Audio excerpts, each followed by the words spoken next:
वाञ्छाकल्पतरुभ्यश्च कृपासिन्धुभ्येव च पतितानां पावनेभ्यो वैष्णवेभ्यो नमो नमः। আনন্দকটে কৃষ্ণবৃন্দ কি জয়। হরে কৃষ্ণ। আজ আমরা আস্বাদন করব অক্ষয় তৃতীয়ার ব্যাপারে। আজ এখন হচ্ছে বৈশাখ মাস, আর বৈশাখ মাসে আমরা প্রত্যেকে কিন্তু বৃন্দা দেবীকে জল প্রদান করি। আর বৈশাখ মাসে আজকে অক্ষয় তৃতীয়া।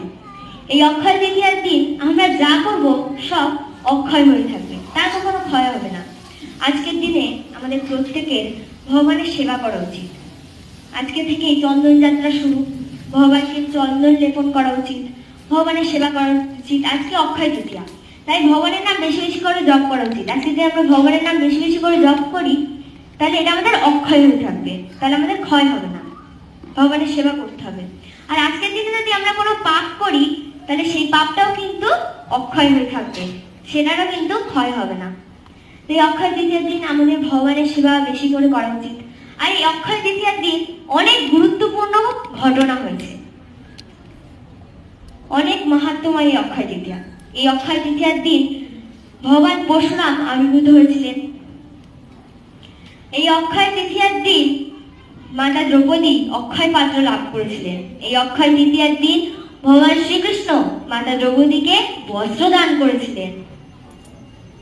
এই অক্ষয় তৃতীয়ার দিন ভগবান শ্রীকৃষ্ণের সাথে সুদামার মিলন হয়েছিল। আমাদের অনেক বন্ধু আছে, সেই বন্ধুর সাথে আমরা কথা বলি, আমাদের নিজেদের মনের দুঃখের কথা বলি, কিন্তু সেই বন্ধু তখন সামনে দেখায় যে আমিও দুঃখ পাচ্ছি, কিন্তু পরে সে সেটা নিয়ে হাসাহাসি করে। কিন্তু যদি সত্যি বন্ধুত্ব দেখতে হয় তাহলে সত্যি বন্ধুত্ব হলো সুদামা আর ভগবান শ্রীকৃষ্ণের বন্ধুত্ব, সত্যি বন্ধুত্ব তাদের। সুদামা দিনের পর দিন অপেক্ষা করেছে ভগবান শ্রীকৃষ্ণের সাথে দেখা করার জন্য। তারা গুলুকুলের সখা ছিল। সুদামা ছিল ভগবান শ্রীকৃষ্ণের ভক্ত এবং সখা, পরম প্রিয় সখা ছিল ভগবান শ্রীকৃষ্ণের সুদামা। তো আজকে আমরা সেই সুদামার কথা আস্বাদন করব। তো সুদামা খুব দরিদ্র ছিল। তা ভগবান শ্রীকৃষ্ণ এবং সুদামা একই গুরুকুলে থাকতো, একই গুরুকুলে পড়াশোনা করতো। তা সুদামা এবং ভগবান শ্রীকৃষ্ণ খুব ভালো বন্ধুত্ব ছিল। তো একদিন তারা কাঠ কাটতে বনে গেছে। যখন কাঠ কাটতে বনে গেছে, কাঠ কাটছে, এবার খুব মেঘ হয়েছে, মেঘ হয়ে এবার বৃষ্টি হচ্ছে। তো সুদামা একটা গাছে, ভগবান শ্রীকৃষ্ণ আরেকটা গাছে। তো ভগবান শ্রীকৃষ্ণের যে খাদ্য, সেই খাদ্য সুদামার কাছে ছিল। তো সুদামার খুব খিদে পেয়েছে। তো সুদামার কাছে কিছু ছোলা ছিল, সে ছোলা সুদামা খাচ্ছে। এবার খেতে খেতে সে কৃষ্ণেরটাও খেয়ে নিয়েছে। তার মাথায় নেই যে কৃষ্ণ ওখানে বসে রয়েছে। তার খাওয়ার পরে তার মনে পড়েছে যে কৃষ্ণ তো ওখানে বসে রয়েছে, কৃষ্ণেরটাও তো আমি খেয়ে নিয়েছি। তখন সে ভয় পাচ্ছে। এবার বৃষ্টি কিছুটা কমেছে, তখন কৃষ্ণ সুদামাকে জিজ্ঞাসা করছে, সুদামা এবার আমার খাবারটা দাও। তখন সুদামা বলছে কি, খাবার কোথায়? খাবার তো আমি খেয়ে ফেলেছি। বলে কি, তোমাকে এই ঋণ একদিন শোধ করতে হবে। বলে কি, ঠিক আছে, আমি তোমার এই ঋণ শোধ করবো। তারপরে যখন ভগবান শ্রীকৃষ্ণ দ্বারকাধীশ, আর তখন সুদামা খুব দরিদ্র ব্রাহ্মণ, সে ঘরে তার কখনো কখনো ভিক্ষা আসে, কখনো কখনো ভিক্ষা আসে না। দাঁড়িয়ে দাঁড়িয়ে ভিক্ষা করে। কেউ কেউ ভিক্ষা দেয়, কেউ কেউ আবার মুখের উপর দরজা দিয়ে দেয়। কোনো দিন এরকমও হয় যে এক দানা অন্ন রয়েছে, তার সন্তান রয়েছে, কাকে দেবে? কিন্তু ওই এক দানা অন্ন সে ভগবানকে না দিয়ে খেত না, ওই এক দানা অন্ন ভগবানকে দিত, তারপরে খেত। এরকম ভক্ত ছিল সে। তো তার স্ত্রী তাকে একদিন বলে যে তোমার তো বন্ধু অনেক বড় লোক, দ্বারকাধীশ, তুমি তার কাছে গিয়ে চাও না, তোমার বন্ধু তো সে খুব প্রিয় বন্ধু, সে তোমাকে নিশ্চয়ই কিছু দেবে। যখন এই কথা বলেছে, সুদামা বলছে না না না, আমি আমার সবার কাছে কিছু চাইতে পারবো না।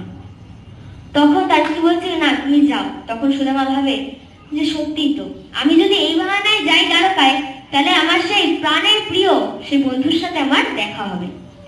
তো সেই কথা ভেবে চলে, আচ্ছা ঠিক আছে, আমি দ্বারকায় যাব। যখন সুদামা দ্বারকায় যাবে, তখন সুদামার স্ত্রী তাকে একটি পোটলায় চিড়ে দিয়ে দেয়, যেটাকে তুমি দ্বারকাধীশকে দিও, তোমার বন্ধুকে দিও। তো সুদামা দিনের পর দিন হেঁটে হেঁটে দ্বারকায় গেছে। যখন দ্বারকায় গেছে, রাস্তা থেকে যাচ্ছে, কিছু লোককে জিজ্ঞাসা করছে যে দ্বারকাধীশের প্রাসাদটা কোথায়। যখন জিজ্ঞাসা করেছে যে আপনি এখন গিয়ে কি করবেন, বলছে না আমি কৃষ্ণের বন্ধু, আমি দ্বারকাধীশের বন্ধু, আমি তার সাথে দেখা করতে যাব। তো তাকে দেখে সকল ভাবছে এ কি, যার বস্ত্র ছেঁড়া, দরিদ্র ব্রাহ্মণ, সে দ্বারকাধীশের বন্ধু। সকলে এই নিয়ে হাসাহাসি করছে। সুদামা কিছু না ভেবে সে দ্বারকাধীশের প্রাসাদে গেল। যখন প্রাসাদে গেছে তখন একজন সেনাকে বলে যে আমি দ্বারকাধীশের বন্ধু, দ্বারকাধীশকে দেখে দেবে আর বলবে আমি সুদামা এসেছি।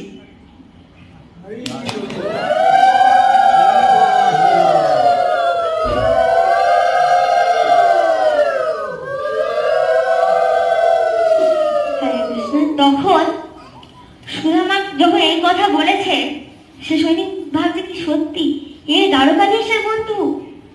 তখন বলছে কি তুমি বলো না, গিয়ে বলো দ্বারকাধীশকে, দ্বারকাধীশ আসবে। আচ্ছা আচ্ছা ঠিক আছে। তখন একজন সৈনিক গেছে দ্বারকাধীশের ওখানে, যাচ্ছে। এবার বড় প্রাসাদ তো, দ্বারকাধীশের কাছে যেতেও সময় লাগছে। এদিকে সুদামা ভাবছে যে এত সময় লাগছে, তাহলে হয়তো দ্বারকাধীশ আসবে। সুদামার মন এদিক দিয়ে বলছে সুদামা তুই এখানে থাকিস না, এখানে তোকে সকলে আরো অপমান করবে, তুই এখান থেকে চলে যা, এখান থেকে চলে যা। তারপর সে ভাবে সত্যি তো দ্বারকাধীশ আসবে না, সে এখন রাজা, সে আমার সাথে কেন দেখা করতে আসবে, সে তো আমাকে ভুলেই গেছে। সুদামা এই কথা ভেবে ফিরে যাচ্ছে ব্যথিত মনে। আর এদিকে সৈনিক যখন ভগবান শ্রীকৃষ্ণের কাছে এসেছে, এসে বলছে যে প্রভু আপনার সাথে একজন দেখা করতে এসছে। যখন এই কথা বলছে তখন সকল তার স্ত্রীরা তাকে সেবা করছে, কেউ তার হাত হাত সেবা করছে, কেউ তার চরণ সেবা করছে। যখন এরকম হচ্ছে তখন সেই সৈনিককে বলছে যে প্রভু একজন ব্রাহ্মণ, দরিদ্র ব্রাহ্মণ এসে বলছে সে আপনার সখা।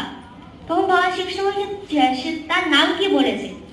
তখন সে সৈনিক বলছে যে তার নাম সে বলেছে সুদামা। শুনে ভগবান শ্রীকৃষ্ণ, তার মাথায় রাজ মুকুট ছিল না, তার চরণে সেই চরণ পাদুকা নেই, সে সেই অবস্থায় সে দৌড়াতে দৌড়াতে যে দ্বারকাধীশ, যে রাজা স্বয়ং ভগবান শ্রীকৃষ্ণ, সে তার ভক্ত, তার প্রাণপ্রিয়, তার বন্ধুর কাছে যাওয়ার জন্য সে খালি পায়, তার মাথায় রাজ মুকুট নেই, সে দৌড়াতে দৌড়াতে যাচ্ছে।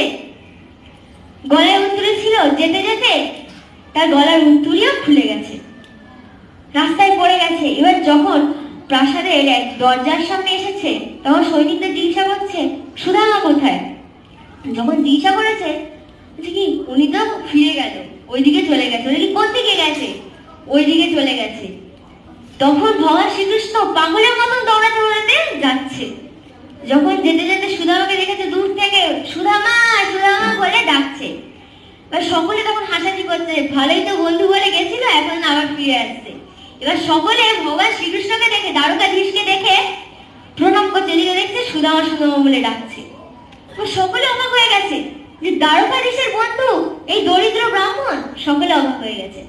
ভগবান শ্রীকৃষ্ণ সুদামা সুদামা বলে যখন ডাকছে, সুদামা পিছন ঘুরে দেখছে যে দ্বারকাধীশ ভগবান শ্রীকৃষ্ণ তার বন্ধু চলে এসছে। সে এসে সাথে সাথে সুদামাকে জড়িয়ে ধরেছে। যখন সুদামাকে জড়িয়ে ধরেছে, এদিকে সুদামা চোখ থেকে অনবরত জল বেরোচ্ছে, অনবরত জল পড়ছে, কারণ তার সে ভগবান শ্রীকৃষ্ণ যে তার প্রাণপ্রিয় বন্ধু, তাকে এতদিন পর সে পেয়েছে। আর সকলে তখন বুঝে যায় যে দ্বারকাধীশের বন্ধু সুদামা। সকলের কাছে সুদামা যে সুদামাকে নিয়ে সকলে এত হাসাহাসি করছিল, তখন তারা বুঝতে পারে তাদের ভুলটা, যে দ্বারকাধীশের বন্ধু তাকে নিয়ে এরকম তারা হাসাহাসি করেছে। তখন তারা মাথা নত করছে। যখন এরকম হয়েছে, এবার তখন সুদামাকে ভগবান শ্রীকৃষ্ণ বলছে চলো সুদামা। ভগবান শ্রীকৃষ্ণ রথ নিয়ে এসছে, নিজের রথ নিয়ে এসে বলছে সুদামা ওঠো।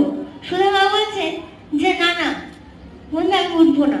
তখন ভগবান শ্রীকৃষ্ণ বলছে কেন, তুমি কি আমার উপর রাগ করে আছো।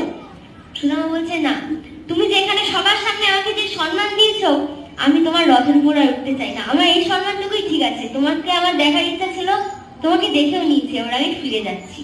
ভগবান শ্রীকৃষ্ণ বলছে, না না, তুমি আমার সাথে রথে ওঠো।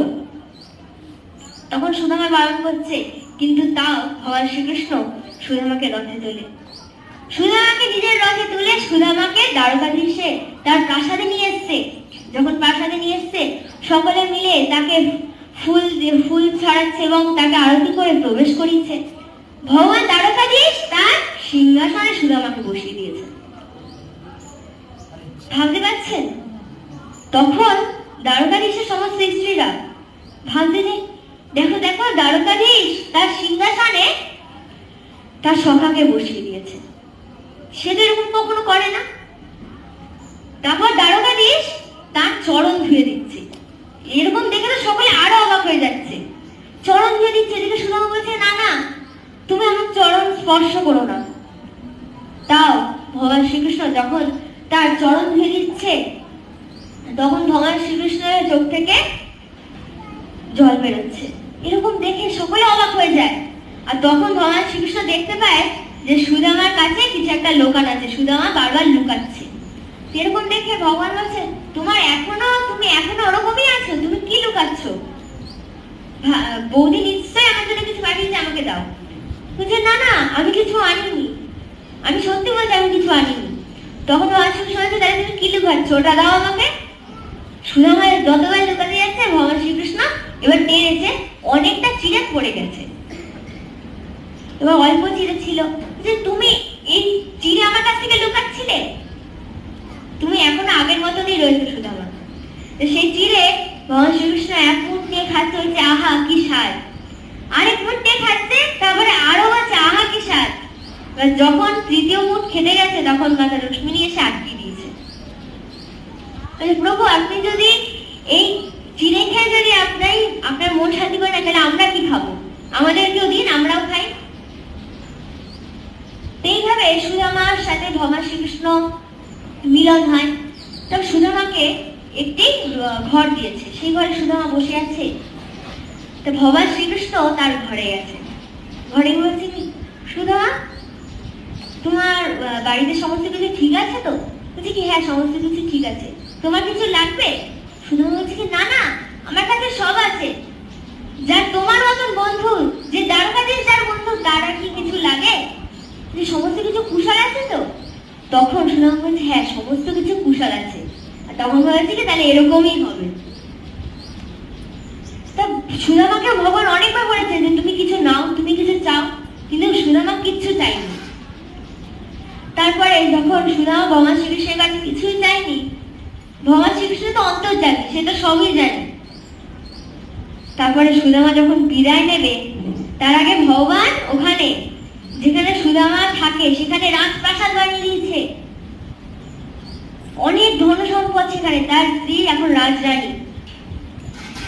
তাই সে সুদামাকে, যখন সুদামা বিদায় নিয়েছে, সুদামার সাথে কিছু দিয়েছে। সুদামা নিতে চায়নি, কিন্তু তাও কিছু দিয়েছে। যখন সুদামা এবার ফিরে এসেছে, তখন দেখছে যে তার ঘর, সেই জায়গায় যে তার ঘর, সেই কুঠির আর নেই। সেই জায়গায় বড় রাজপ্রাসাদ। এরকম দেখে সুদামা অবাক হয়ে গেছে, কি এত বড় রাজপ্রাসাদ, তাহলে আমার কুঠির গেল কোথায়? সুদামা এরকম করে খুঁজছে। তখন তার স্ত্রী এসে বলছে, তুমি প্রবেশ করো। তার স্ত্রীকে সে ভালো বস্ত্র পরে দেখে অবাক হয়ে গেছে, যে কি তুমি এরকম সুন্দর বস্ত্র পরে এই রাজপ্রাসাদে কেন? তখন তার স্ত্রী বলছেন, তোমার বন্ধু ভগবান শ্রীকৃষ্ণ বিশ্বকর্মাকে পাঠিয়ে এত কিছু তৈরি করে দিয়েছে।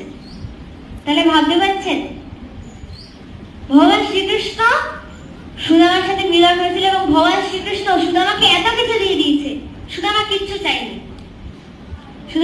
চাইনি, কিন্তু তাও ভগবান শ্রীকৃষ্ণ এত কিছু দিয়ে দিয়েছে।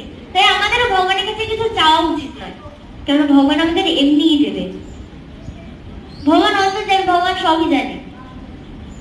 ভগবান আমাদের পিতা, তাই পিতার কাছে আমাদের কিছু চাওয়া উচিত না, তাই পিতা এমনিই দেবে আমাদেরকে। তা আজকে এই অক্ষয় তৃতীয়ার দিন আরো অনেক কিছু হয়েছে। আজকে এই অক্ষয় তৃতীয়ার দিন কুবের মহাদেবের কাছ থেকে অনেক ধন সম্পদ প্রাপ্ত হয়েছিল, লক্ষ্মী প্রাপ্ত হয়েছিল এই অক্ষয় তৃতীয়ার দিন। এই অক্ষয় তৃতীয়া থেকে চন্দন যাত্রা শুরু।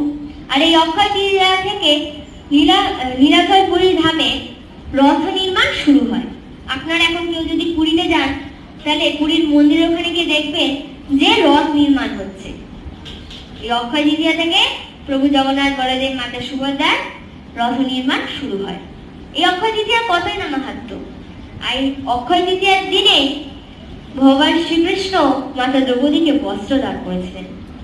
যখন ধরা সবাই দুর্যোধন আর দুঃশাসন মাতা দ্রৌপদীর বস্ত্র হরণ করছে, তখন মাতা দ্রৌপদী প্রথমে তার আঁচলটিকে আটকে রেখেছিল, তারপরে সে ভগবানকে স্মরণ করতে থাকে। তখন সেই তার আঁচলটিকেও ছেড়ে দিয়ে ভগবানকে স্মরণ করতে থাকে, হে কেশব, হে মাধব, তুমি আমাকে রক্ষা করো। যখন ভগবানকে স্মরণ করেছে তখন ভগবান তাকে বস্ত্র দিচ্ছে। কয়েক মিটার, সেই মিটার অগন্তি এত বস্ত্র দিয়েছে। এদিক দিয়ে দুঃশাসন টানছে, বস্ত্র টানতে টানতে অবাক হয়ে যাচ্ছে যে এত বস্ত্র কোথা থেকে আসলো। বস্ত্র টানছে আর বস্ত্র সে বড় ডিপি হয়ে গেছে সেই বস্ত্র। ভগবান শ্রীকৃষ্ণ মাতা দ্রৌপদীর লজ্জা রেখেছিলেন। আজকে সেই দিন আমাদের কোনো কিছু করার সময় আমাদের তাহলে ভগবানকে স্মরণ করা উচিত, কারণ যদি আমরা ভগবানকে স্মরণ করি তাহলে সেটা সফল হবে। যখন পাণ্ডবরা পাশা খেলেছিল, ভেবেছিল যে এটা সাধারণত একটা খেলা, ভগবান শ্রীকৃষ্ণকে ডাকার কি দরকার, তাই তারা পুরো হেরে গেছে, তারা ভগবান শ্রীকৃষ্ণকে ডাকেনি। কিন্তু মাতা দ্রৌপদী ভগবান শ্রীকৃষ্ণকে স্মরণ করেছে। যখন ভগবান শ্রীকৃষ্ণ চক্র ছেড়েছিল, ভগবান কি চক্র ধারণ করতে পারেন না? সে কি অস্ত্র ধারণ করতে সমর্থ নয়? হ্যাঁ, সমর্থ। সে সমর্থ অস্ত্র ধারণ করতে, কিন্তু তাও সে লীলা করার জন্য যখন সুদর্শন চক্র দিয়ে সে হত্যা করেছে, তখন তার হাত থেকে রক্ত বেরোচ্ছে। তখন সকলে, যে ধর্মরাজ যুধিষ্ঠির, সে ভাবছে এখন কি করা যায়। কিন্তু মাতা দ্রৌপদী কিচ্ছু না ভেবে সে দৌড়ে গিয়ে তার আঁচলে, শাড়ি আঁচলে অল্প কাপড় ছিঁড়ে ভগবান শ্রীকৃষ্ণের হাতে বেঁধে দিয়েছিল। তখন ভগবান বলেছিল যে আমি এর ঋণ একদিন শোধ করবো। ভগবান সেই ঋণ, মাতা দ্রৌপদী অল্প কাপড় দিয়েছিল, কিন্তু ভগবান মিটার মিটার কত কাপড় দিয়েছে, অগন্তি কাপড়, সেটাকে আমরা গুনতেও পারবো না কত মিটার কাপড় দিয়েছে। ভগবান এরকম। এই অক্ষয় তৃতীয়ার দিন মাতা দ্রৌপদী অক্ষয় প্রাপ্ত লাভ করেছিল। এই অক্ষয় তৃতীয়ার দিন মাতা দ্রৌপদী এই অক্ষয় প্রাপ্ত লাভ হয়েছিল সূর্যদেবের কাছ থেকে। আর সূর্যদেবকে কে বলেছে দেওয়ার জন্য অক্ষয় পাত্র? ভগবান শ্রীকৃষ্ণ। একদিন ভগবান শ্রীকৃষ্ণ তারা আরো কিছু সখা গেছে মাতা দ্রৌপদীর গৃহে। তারা তো বনে থাকে। যখন মাতা দ্রৌপদীকে বলেছে আজকে তোমার এখানেই আমরা খাবো, তাহলে সকালে বসে গল্প করছে, কথা বলছে, ঠাট্টা করছে। তো মাতা দ্রৌপদী রান্নাঘরে বলছে যে রান্না হচ্ছে, কিন্তু রান্নার কিচ্ছু নেই। সে যখন রান্নাঘরে গেছে দেখতে যে কিচ্ছু নেই, কি দেবে? একদানা শুধু হাড়ির কোণে একদানা অন্ন লেগে। এরকম দেখে মাতা দ্রৌপদী ভাবছে আমি কি করবো, কি দেবো এদের? তখন ভগবান শ্রীকৃষ্ণ তো অন্তর্যামী, সে তো সবই জানে। তখন ভগবান শ্রীকৃষ্ণ বলে কি আমার না জল পিপাসা পেয়েছে, আমি একটু আসছি। তখন রান্নাঘরে যায়, রান্নাঘরে গিয়ে বলে দ্রৌপদী কি হয়েছে? তখন দ্রৌপদী ক্রন্দন করতে করতে বলছে হে কেশব, কিচ্ছু নেই যে আমি তোমাদেরকে দেবো। ওই তো হাড়ির কোণে একদানা অন্ন আছে, ওটা আমাকে দাও। এবার ওই একদানা অন্ন নিয়ে ভগবান গ্রহণ করেছে। আর গ্রহণ করার পরে আহা বলে তার সকলের পেট ভরে গেছে। যারা যারা ছিল সকলের পেট ভরে গেছে। সকলে বলছে আমি আর খাবো না, আমার পেট ভরে গেছে, আমার খিদে নেই। সকলে এই কথা বলছে। কিন্তু রোজ রোজ তো আর এরকম সম্ভব না যে ভগবান আসবে, সে একদানা অন্ন গ্রহণ করবে আর সকলের পেট ভরে যাবে, এটা তো সম্ভব না। তাই ভগবান যুধিষ্ঠির মহারাজকে বলেছিলেন যে তুমি সূর্যদেবের কাছে প্রার্থনা করো, সে তোমাকে এই অক্ষয় পাত্র দেবে। তো অনেকে বলে যে ভগবানই অক্ষয় পাত্র দিয়েছিল, ভগবান সূর্যদেবকে বলেছিলেন এবং সূর্যদেব এই অক্ষয় পাত্র দিয়েছিল। তা একদিন আমরা জানি যে দুর্যোধনরা পাণ্ডবদের ইচ্ছা করে বনবাসে পাঠিয়ে দিয়েছে। তা দুর্বাসা মুনি গেছে হস্তিনাপুরে। যখন হস্তিনাপুরে গেছে তখন দুর্যোধন তাকে ভালো করে সেবা করেছে, তার মনটা সন্তুষ্ট করেছে। তখন দুর্বাসা মুনি বলছে যে তোমার কি লাগবে বলো। আর দুর্যোধনের তো মাথায় সবসময় দুষ্ট বুদ্ধি। তখন দুর্যোধন এবং মামা শকুনি মিলে একটা পরিকল্পনা করে দুর্বাসা মুনিকে বলে যে আপনি তো জানেনই আমার ভ্রাতারা এখন বনবাসে রয়েছে, তাদের গৃহে যান। পঞ্চপাণ্ডবকে অভিশাপ দেওয়ার জন্য এই কাজ করেছে, কারণ তাদের কাছে তো সেরকম কিছু নেই যে তারা তাদেরকে সন্তুষ্ট করবে। তার জন্য দুর্যোধন ইচ্ছা করে এরকম করেছে। এবার যখন পাঠিয়েছে, এবার দুর্বাসা মুনি এবং তার অনেক শিষ্যগণ মিলে যাচ্ছে বনে। যখন বনে যাচ্ছে, বনের পথে যুধিষ্ঠিরের সাথে দেখা হয়। ধর্মরাজ যুধিষ্ঠিরের সাথে যখন দেখা হচ্ছে, যুধিষ্ঠির মহারাজ সাথে সাথে প্রণাম করেছে, বলছে যে প্রভু আপনি চলুন, হে মুনিবর আমাদের গৃহে চলুন। তখন যে হ্যাঁ আমরা আপনার গৃহেতেই আসছিলাম, দুর্যোধনের কাছ থেকে শুনলাম আপনারা বনবাসে আছেন, দুর্যোধনই তো বললো, তাই আমরা আপনাকে কৃপা করতে এসেছি, আপনারা যাবো। এবার এই কথা বলছে ঠিক আছে অবশ্যই আসবেন। তখন দুর্বাসা মুনি বলছে আমরা সকলে স্নান কার্য করে তারপর যাচ্ছি। এবার তাড়াতাড়ি করে ধর্মরাজ যুধিষ্ঠির গৃহে গেছে। গৃহে গিয়ে মাতা দ্রৌপদীকে বলেছে যে তাড়াতাড়ি দেখো কি আছে, তাড়াতাড়ি রন্ধন করো, দুর্বাসা মুনিরা সকলে আসছে। এবার মাতা দ্রৌপদী ভাণ্ড খুলে দেখতে কিচ্ছু নেই। অক্ষয় পাত্র তো লাভ করেছে, কিন্তু অক্ষয় পাত্রের নিয়ম ছিল যে মাতা দ্রৌপদী আহার করার পর সেই অক্ষয় পাত্র সেই দিনের জন্য আর অক্ষয় পাত্র থাকবে না। কিচ্ছু নেই এখন, অক্ষয় পাত্রে একটানা শুধু অন্ন লেগে রয়েছে। মাতা দ্রৌপদীরও ভোজন করা হয়ে গেছে। তখন তারা ভাবছে এবার আমরা কি করবো, তারা সমস্যায় পড়ে গেছে, কি করবে এবারে। তখন হঠাৎ দেখে যে ভগবান প্রবেশ করছে। যখন ভগবান প্রবেশ করছে কি হ্যাঁ কেশব আসো, বলছি কি আমার খুব খিদে পেয়েছে, আমাকে কিছু খেতে দাও। বলছি দেখো কেশব কিছুই নেই, হাড়ির কোণে একদানা অন্ন লেগে রয়েছে। বলছি কি ওটা দাও, আমাকে ওটাই দাও, ওটাই যথেষ্ট আমার জন্য। এবার ওই একদানা অন্ন নিয়ে ভগবান শ্রীকৃষ্ণ যখন গ্রহণ করেছে, আর হচ্ছে কি পেট ভরে গেল। যখন এরকম হয়েছে সাথে সাথে দুর্বাসা মুনি সকলে স্নান করে উঠছে। তখন একজন বলছে কি মুনিবর আমার আর খিদে নেই, গুরুদেব আমার খিদে নেই। তখন দুর্বাসা বলছে সত্যি আমারও আর খিদে নেই। সকলে তখন বলছে আমারও খিদে নেই। তখন সকলের যখন এরকম খিদে নেই, তখন তারা ভাবে তাহলে গিয়ে কি করবো, গিয়ে তো কিছু খেতেও পারবো না, তাহলে আমরা এই রাস্তাতেই ফিরে যাই, আর ওদের গৃহে যাবো না। এইভাবে দুর্বাসা মুনিরা চলে যায়। এবার ভগবান শ্রীকৃষ্ণ মাতা দ্রৌপদীকে বারবার রক্ষা করে। কেন জানেন? কারণ তারা পঞ্চপাণ্ডব ছিল ধর্মের পথে, অধর্মের পথে তো ভগবান কখনো সাথ দেন না। পঞ্চপাণ্ডবরা ধর্মের পথে ছিল। একদিন দুর্যোধন এরকম করেছিল, ভগবানকে ঐশ্বর্য দেখাবে, নিজের ঐশ্বর্য দেখাবার জন্য ভগবানকে নিমন্ত্রণ করেছে, কত রাজভোগ করেছে। আর এদিক দিয়ে বিদুরের ঘর থেকেও বিদুর নিমন্ত্রণ করেছে ভগবানকে। ভগবান দুর্যোধনের গৃহে যায়নি, কারণ দুর্যোধন তাকে ঐশ্বর্য দেখানোর চেষ্টা করেছে যে অনাদের রানী গোবিন্দ সর্বকারণের কারণ, তাকে ঐশ্বর্য দেখানোর ইচ্ছা হয়েছে তার।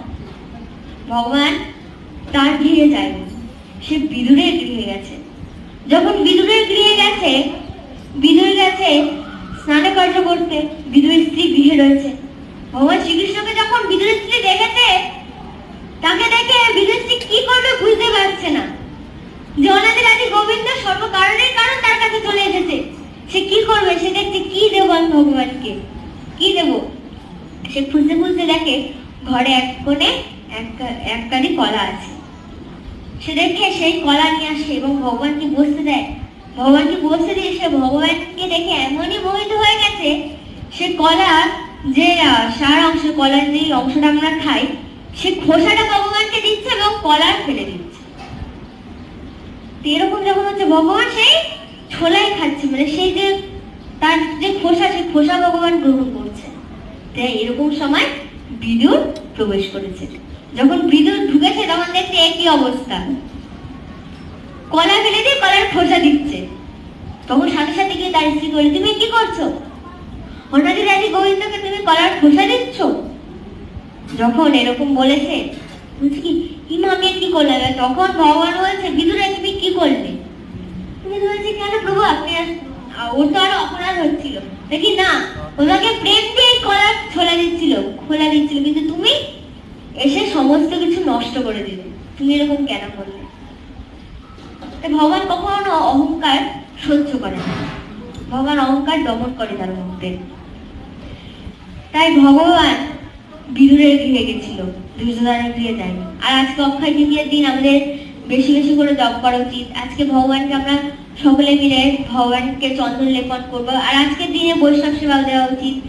আজকের দিনে কি কয়েকজন ভক্ত বৈষ্ণব সেবা দিয়েছে, আজকের দিনে ভগবানের সেবা করা উচিত, ভক্তদের সেবা করা উচিত, হরিনাম জপ করা উচিত, ভজন কীর্তন করা উচিত, ভগবানের পাঠ শ্রবণ করা উচিত। এইভাবে দিনটিকে আজকে আমরা ভগবানের সেবায় নিয়োজিত করব। আজকের দিনে আমরা যত ভগবানের সেবা করব, তাহলে আমাদের ততটাই পূর্ণ ভগবানের সেবায় সুকৃতি আমাদের অক্ষয় হয়ে থাকবে, এর কখনো ক্ষয় হবে না। আজকের কথা আমরা এখানে বিশ্রাম রাখবো। হরে কৃষ্ণ, হরি বল। আমার ভুল ত্রুটি মার্জনা করবেন। বাচ্চা কল্পতরু কৃপা সিন্ধু বাচ্চা পতিতানাং পাবনেভ্যো বৈষ্ণবেভ্যো নমো নমঃ। হরে কৃষ্ণ, হরি বল। হরে কৃষ্ণ। আমাদের মধ্যে বাংলাদেশ থেকে নীলাচল প্রভু এসেছেন, তার শ্রীমুখ থেকে কিছু হরিকথা শ্রবণ করুন।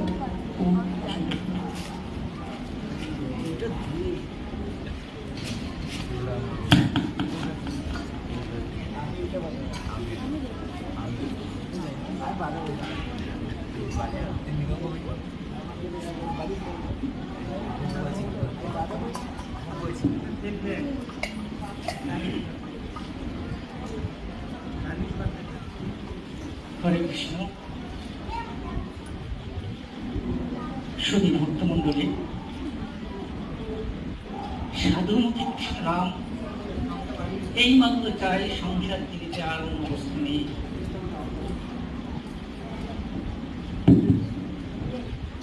এসেছিলাম সাধুমুখে কথা শ্রবণ করার জন্য, সেখানে আসে পাইলাম এক শাস্তি, আমাকে ব্যাসাসনে বসতে হবে। আসলে ব্যাসাসনে বসার যোগ্যতা আমার নেই, তবু সাধুজন যেটা বলে তার আদেশ সেটা মান্য করাই আমাদের কর্তব্য। আজকের এই অক্ষয় তৃতীয়াতে ভক্তের সঙ্গে এসে মনুষ্য জীবনের যে একটা সার্থকতার পথ আমরা প্রাপ্ত হয়েছি, সে থেকে আমরা যেন হারাই না হারাই। আমরা শুরুতে একটু মঙ্গলাচরণ করি, প্রার্থনা করছি সবাইকে একটু হাত জোড় করার জন্য। ওম অজ্ঞানতিমিরন্ধস্য জ্ঞানাঞ্জনশলাকয়া চক্ষুর্মিলিতং येन তস্मै শ্রীগুরবে নমঃ। শ্রীচৈতন্য মনোভীষ্টং স্থাপিতং येन ভূতলে স্বয়ংরূপকদমর্যং দদাতি সপদান্তিকम्। বন্দে অহং শ্রীগুরো শ্রীযুতপদকমলং শ্রীগুণং বৈষ্ণবংশ শ্রীরূপং সাগ্রজাতং সহগণ রঘুনাথান্বিতং তং সজীবং সাদ্বৈতং সাবধূতং পরিজন সহিতং কৃষ্ণ চৈতন্য দেবং শ্রীরাধা কৃষ্ণ পদং সহগণ ললিতা শ্রী বিশাখান্বিতং। নমো বিষ্ণুপদায় কৃষ্ণ পৃষ্ঠায় ভূতলে শ্রীমতে জয় পতাকা স্বামিনীতি নামিনে। নমো চার্যপাদায় নিতাই কৃপা প্রদায়িনে গৌরকথা সমুদয় নগুরগ্রামোত্তরে। নমো বিষ্ণুপদায় কৃষ্ণ পৃষ্ঠায় ভূতলে শ্রীমতে ভক্তি বেদান্ত স্বামিনীতি নামিনে। নমস্তে সরস্বতী দেবে গৌরবাণী প্রচারিণে নির্বিশেষ শূন্যবাদী পাশ্চাত্যদেশোত্তরিণে। পঞ্চাকল্পতরুভ্যশ্চ কৃপা সিন্ধুভ্যেব চ পতিতানাং পাবনেভ্যো বৈষ্ণবেভ্যো নমো নমঃ।